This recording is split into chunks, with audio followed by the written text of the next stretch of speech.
Hello and welcome to my channel. In this lecture we will discuss the 10th, 11th and 12th cranial nerves. So let's begin. The 10th cranial nerve is the vagus nerve. It has a vague and long course, that's why hence the name, the vagus. And it's the most important parasympathetic nerve in the body. And in addition to the parasympathetic modality that it carries that regulates the functions of thoracic and abdominal organs, it also contains a large number of general visceral sensory neurons. That means it carries sensations from the viscera of the thorax, abdomen, including those of the body receptors. Body receptors, remember, you studied in the head and neck, in the carotid sinus, and in the aortic arch, and chemoreceptors in the aortic body. And don't confuse this with the chemoreceptors in the common carotid, which are carried by the glossopharyngeal nerve, by the carotid sinus nerve. So it's the same modality. The vagus also contains or has important functions like motor neurons to the muscles of the soft palate, pharynx, and larynx, sensory neurons from the larynx, and also carries some taste sensations from the epiglottis. So you expect multiple nuclei that give origin to the vagus nerve. It leaves the medulla as a group of rootlets, the same like the glossopharyngeal nerve, and it's below the glossopharyngeal nerve, behind the olive of the medulla. The rootlets unite to form the vagus and descends down through the jugular foramen on each side.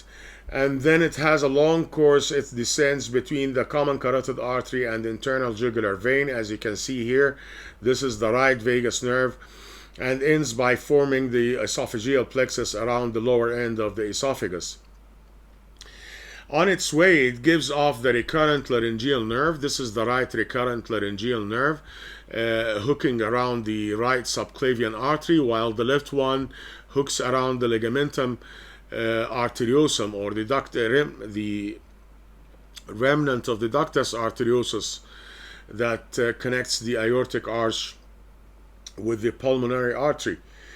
If you remember this from the thorax lectures. The dorsal nucleus or the dorsal motor nucleus of the vagus is associated with the vagus nerve. Also, the nucleus ambiguus contributes to the fibers in the vagus nerve. The dorsal nucleus is a parasympathetic nucleus, and the nucleus ambiguus is a motor nucleus to the smooth muscles that the vagus supplies. The parasympathetic preganglionic neurons begin in the dorsal motor nucleus of the vagus, as mentioned before, and they are a collection of cells that extend throughout the medulla and below the salivatory nuclei. The preganglionic neurons, are distributed through the many thoracic and abdominal branches of the vagus, and if you recall that the parasympathetic ganglia are near the organs or within the organs, like the submucous and Erbach's plexuses in the GIT, for example. So autonomic ganglia or plexuses in or close to the organs being supplied. The dorsal nuclei receive inputs from the hypothalamus, the nucleus of tractus solitarius, and the cardiovascular and respiratory centers in the brainstem. The motor neurons to the skeletal muscles of the pharynx and larynx and soft palate begin in each nucleus ambiguous. By the way, those of the larynx, especially the larynx, are the origin of the motor supply is essentially from the 11th cranial nerve, which is the cranial accessory, which unites with the vagus and distributed with the fibers of the vagus. The nucleus, the motor nucleus, migrates, the nucleus ambiguous, it migrates during embryonic development, so it lies more laterally than expected for a motor neuron. That's why it's called ambiguous, because of its ambiguous position. Motor neurons are distributed through the pharyngeal nerves to the muscles of the pharynx and soft palate, and via the superior laryngeal. Remember the superior laryngeal that gives external and internal laryngeal nerves that supply the larynx, and recurrent laryngeal nerve that also supplies the larynx. All these are branches from the motor neurons of the vagus, and as you can see here, this is a cut section of the medulla. This is the nucleus of the vagus, and this is the vagus nerve emerging from the medulla oblongata. The motor neurons also begin in the nucleus ambiguous, also supply striated muscle in the upper 2/3 of the esophagus. As you can see here, this is the vagus nerve descending. The beginning of the esophagus, this is the beginning of the esophagus, and the vagus continues its descent, supplying the esophagus. The nucleus also ambiguous also receives inputs from corticonuclear tracts, the sensory nuclei of the trigeminal nerve, and the nucleus of the tractus solitarius. The last two connections, which is with the trigeminal nerve and the nucleus of tractus solitarius, provide the central reflex pathways involving muscles of the larynx and pharynx and soft palate, like swallowing and coughing. The cell bodies of neurons carrying visceral sensory information, means sensations from the viscera, are located in the inferior ganglion of the vagus. This is the superior ganglion, this is the inferior ganglion. Sometimes called the ganglion nodosum, and the superior ganglion is the jugular ganglion. These are old names. Their central processes end in the inferior part of the nucleus of tractus solitarius, close to those that form those from the glossopharyngeal nerves. Also, the nucleus has connections to the hypothalamus and the cardiovascular and respiratory centers of the brainstem, and these connections involve reflex control of cardiovascular, respiratory, and alimentary tract activity. The cell bodies that carry taste sensation from the pharynx, especially from the epiglottis, lie within the inferior vagal ganglion, and their central processes end in the upper part of the nucleus of tractus solitarius, which is responsible or receives taste sensations. With other taste neurons, it receives also, as mentioned before, taste through the 7th and 9th cranial nerves. That is the facial and the glossopharyngeal nerves. Also, the vagus nerve contains sensory neurons carrying touch, temperature, and nociception, and don't be surprised, it supplies part of the inner ear, the posterior-inferior quadrant of the external acoustic meatus, extending to part of the ear pinna, supplied by the vagus. So sometimes the supply is extensive, so a blow on the ear pinna may produce a reflex vasovagal attack. You may kill someone if you give a hard blow on the ear pinna. The vagus nerve also supplies neurons to, as mentioned, to the external ear and part of the eardrum.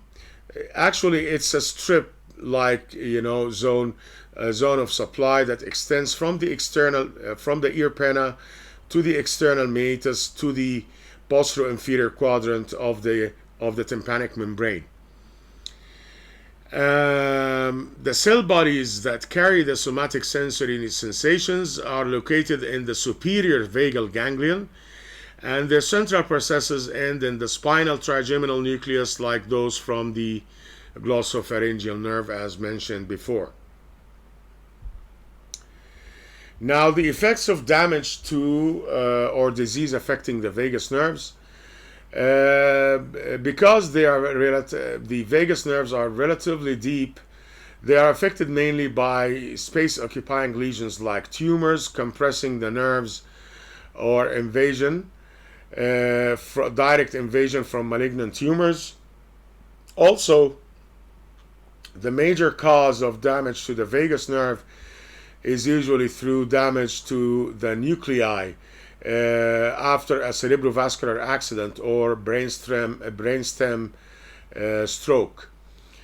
Loss of innervation to laryngeal muscles will produce dysphonia, inability to speak or produce sound. Problems with the phonation component of the speech production. Also, loss of motor innervation to the larynx makes it difficult to close the vocal folds sufficiently, like in coughing, for example, or straining. So there is not sufficient pressure that builds up for the required action. As you can see here, these are the normal chords in respiration and phonation. This is with unilateral paralysis. This is with bilateral paralysis, as you can see here.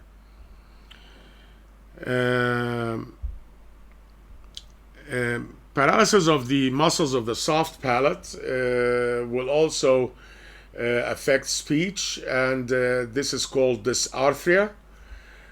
Deficiency of muscle activity in the pharynx will produce dysphagia, inability to swallow properly. And if the sensory supply to the larynx is compromised, the patient is unaware of foreign material in the larynx, and this is very serious because this foreign material can go down and lodge in the lungs on the long run, and this produces this will be infection. There will be infection, and pneumonia develops with possible serious consequences. As you can see here, the palate is deviated to one side, means that this side is the healthy side and this side is the paralyzed side.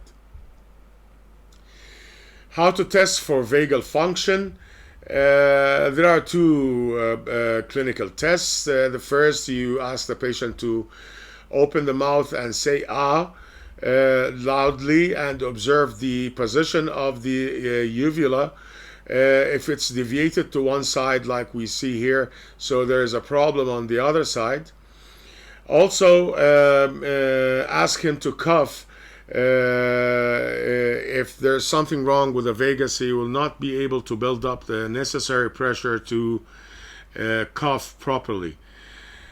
So these are the tests for the vagus nerve. Now we're done with the vagus nerve. Let's go to the accessory nerve, the cranial accessory nerve. Actually, the cranial accessory, it has two components, cranial component and the spinal component. The spinal component is not a cranial nerve. It arises from the gray matter, or the ventral gray matter of the spinal cord, from the first to the fifth or sixth cervical spinal cord segments, and it forms the spinal accessory nerve that ascends in the vertebral canal. The cranial accessory root, which arises from the nucleus ambiguous of the vagus, actually are roots of the vagus nerve and join with it in the jugular foramen, and they contribute to the motor supply of the muscles innervated by the vagus nerve, especially the larynx, as mentioned before. The spinal accessory ascends in the lateral aspect of the spinal cord to enter the cranial cavity, as you can see here, through the foramen magnum, and then it unites with the vagus in a short course and then leaves it again to descend through the jugular foramen and supply the trapezius and sternocleidomastoid muscles. And by the way, myself dissected before a spinal accessory nerve that emerged without going through the foramen magnum, emerged directly from the intervertebral foramina of the corresponding spinal cord segments between the cervical vertebrae. Now each nerve then loops back to exit from the cranial cavities through, as I mentioned before, through the jugular foramen with the glossopharyngeal and the vagus nerves, as you can see here. How to test for the spinal accessory nerve? It supplies the sternocleidomastoid and trapezius. So ask the patient to raise his shoulder against resistance. If he can't, so there is a problem with the spinal accessory nerve supply. Also, to test for the sternocleidomastoid, ask him to turn to one side, and if he's unable to turn to the against resistance, you put your fist on his chin and ask him to rotate his neck. If he's unable, for example, to rotate his neck to or look to the left side, so there's a problem with the right sternocleidomastoid and vice versa. So this is how to test for the spinal accessory nerve. Now we're done with the spinal accessory. Now it's in turn of the the hypoglossal nerve, which is cranial nerve number 12. It's purely somatic motor nerve, and from its name it supplies the tongue. All the muscles of the tongue are supplied by the hypoglossal nerve, except, as you remember in the head and neck lectures, the palatoglossus, which is supplied by the pharyngeal plexus. The hypoglossus nucleus is located in the medulla oblongata, in the gray matter, surrounds the central canal, and it raises the hypoglossal triangle in the floor of the fourth ventricle, as we studied before in the ventricles or ventricular system of the CNS. Also, axons from nucleus of the hypoglossal nerve emerge from the brainstem as series of rootlets, as you can see here, but they differ than the glossopharyngeal and the vagus in being that they are in the anterolateral sulcus between the olive and the pyramid, while the glossopharyngeal and vagus was behind the olive in the posterolateral sulcus. So remember this, the hypoglossal is more anterior origin than the 9th and 10th and 11th cranial nerves. The rootlets join eventually and to form the main nerve trunk, which leaves the cranial cavity through the hypoglossal canal. It has its own canal in the margins of the foramen magnum and unite outside the skull. The nuclei, as you can see here, this is the hypoglossal triangle, the hypoglossal nucleus, and this is the hypoglossal nerve. This is the vagus nerve. This is the hypoglossal nerve. This is the inferior olivary nucleus, or the olive. This is the pyramid. This is a cut section of the medulla, and this is a fourth ventricle. By the way, since it's well apparent here, this is the nucleus and tractus solitarius, as you can see here, like a solitaire ring. The hypoglossal nuclei receive most of their inputs from the contralateral corticonuclear fibers through that run with the corticospinal fibers and cross in the pyramidal decussation. They also receive inputs from the trigeminal sensory nuclear complex and the nucleus of the tractus solitarius to enable coordination of tongue movements with those of other muscle groups involved in chewing and swallowing. Now this is to show you the course of the hypoglossal nerve. This is the hypoglossal nerve here. It crosses the internal jugular, the common carotid, hooks around the occipital artery, and goes to supplies the muscles of the tongue from beneath, as you can see here. And this diagram to show you that on its way it picks up some fibers from C1 spinal nerve and distributes it to the infrahyoid muscles, as we studied before with the head and neck. So they look like branches of the hypoglossal nerve, but actually the fibers do not belong to the hypoglossal nerve. If you remember, the ansa cervicalis formed by descendens hypoglossi and descending cervicalis supply the infrahyoid muscles.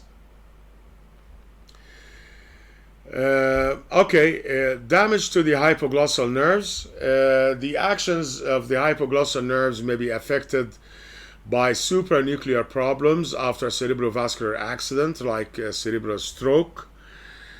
Unilateral interruption of the corticobulbar tract or corticonuclear tract causes weakness and spasticity of the opposite side of the tongue, because the corticobulbar tract, they cross. Damage to the nucleus by brainstem stroke or to the nerve in the peripheral course, especially in operations on the neck and surgery on the neck, or by, for example, malignant lesion in the floor of the mouth. They produce paralysis and atrophy of the lingual muscles on the side of the lesion, as you can see here. This is the affected part. You can see the atrophy, and the muscle and the tongue, actually, when asked, the patient when asked to protrude his tongue, the tongue points to the side of the lesion. In this case, it's the left side, as you can see here. That's all for the hypoglossal nerve. I hope you got the maximum benefit from this lecture, and thank you very much for watching.